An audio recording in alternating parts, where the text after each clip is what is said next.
সাগরের সৃষ্ট লঘুচাপের কারণে গত কয়েকদিন ধরে টানা বৃষ্টি এবং ভারতের উজান থেকে নেমে আসা পাহাড়ি ঢলের পানির তোড়ে ফেনীর মুহুরী, কহু এবং সিলোনিয়া নদীর পানি বাড়তে শুরু করে। মঙ্গলবার সেই পানি বৃদ্ধি পেয়ে বিপদসীমার ৫৫ সেন্টিমিটার উপর দিয়ে প্রবাহিত হয়েছিল। সেই বিপদসীমা ১৮০ সেন্টিমিটার উপর দিয়ে প্রবাহিত হচ্ছে, যার ফলে বাঁধ টপকে এবং ভাঙ্গা অংশ দিয়ে একের পর এক পানি হু হু করে লোকালয়ে ঢুকে প্লাবিত হচ্ছে নিম্নাঞ্চল। ফেনীর ফুলগাজী, ছাগলনাইয়া এবং পরশুরামের ১.৫ শতাধিক গ্রাম ইতিমধ্যে প্লাবিত হয়েছে এবং পানি যেভাবে প্রবেশ করছে তাতে নতুন নতুন গ্রাম প্লাবিত হওয়ার আশঙ্কা দেখা দিয়েছে। পরিস্থিতি এতটা ভয়াবহ আকার ধারণ করেছে, স্থানীয় প্রশাসন বাংলাদেশ সেনাবাহিনী এবং কোস্টগার্ডের সহায়তা চেয়েছেন।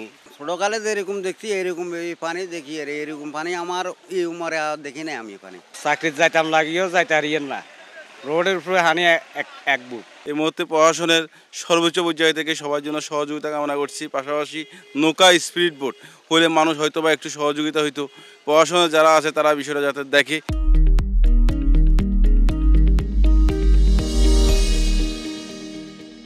গতকাল থেকেই কিন্তু পানি বেড়ে একের পর এক লোকালয়ে ঢুকে বাড়িঘর তলিয়ে যেতে শুরু করে। এতে শত শত পরিবার পানিবন্দী হয়ে পড়ে, যার কারণে গতকাল রাতেই সামাজিক যোগাযোগ মাধ্যমে এবং বিভিন্নভাবে ছবি ছড়িয়ে পড়তে থাকে।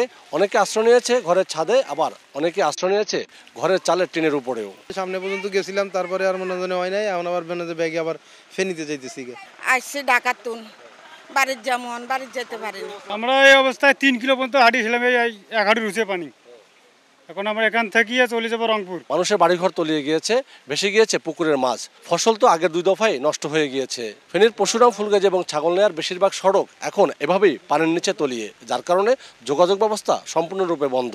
গতকাল পানির তোড়ে একজন ভেসে গিয়ে নিখোঁজ হয়েছে, তার সন্ধান আজও পাওয়া যায়নি। এর আগে জুলাই মাসের প্রথম দিকে প্রথম দফায় এবং শেষের দিকে দ্বিতীয় দফায় বন্যার কবলে পড়েছিল। এই নিয়ে তৃতীয় দফায় ভয়াবহ আকার বন্যার কবলে পড়তে হয়েছে ফেনীর এই 3 উপজেলার লক্ষাধিক মানুষকে।